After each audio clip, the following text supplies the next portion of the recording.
York Giants still have a lot to lose, and I'm not talking about games. Tommy DeVito takes over as QB1, and frankly, this puts the New York Giants possibly in a totally different scenario going into this upcoming offseason. Now, the chances at a winning season and making the playoffs, they're all but over at this point. Well, essentially, a winning season is out of the door. It's not going to happen based on the win-loss record.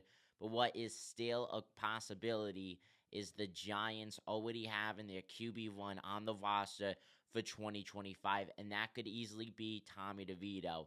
Now, a lot of people, including myself, compared Tommy DeVito to a possible Brock Purdy situation.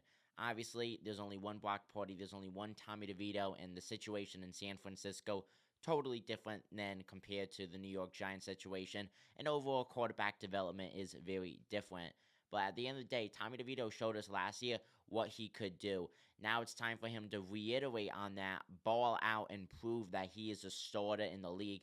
And that could pay dividends for the New York Giants when it comes to drafting players for the 2025 draft. Because we're talking about using your first round pick quite possibly on a quarterback, which likely the Giants would have to do at this point compared to going out and drafting an offensive lineman, going out drafting a defender to buff up the offensive line, to buff up the defensive line, or another offensive asset. Because overall, the Giants' defense, very, very solid. The Giants' offense, overall, it could be solid if there was a better offensive line. It's really hard to see on how the Giants' offense is with a crumbling offensive line that really underperforms every week. And even so, when they do perform, they have a very, very low ceiling, I feel like.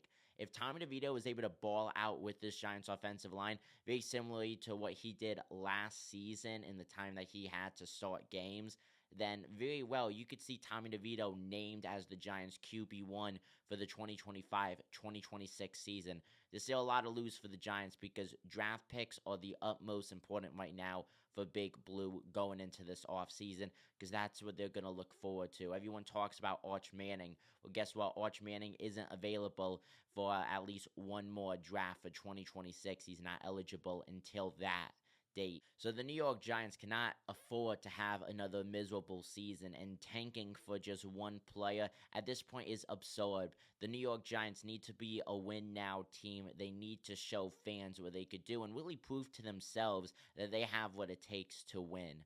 Comment down below what you guys think. I'm Dominic Kondoveski. Take it easy, folks.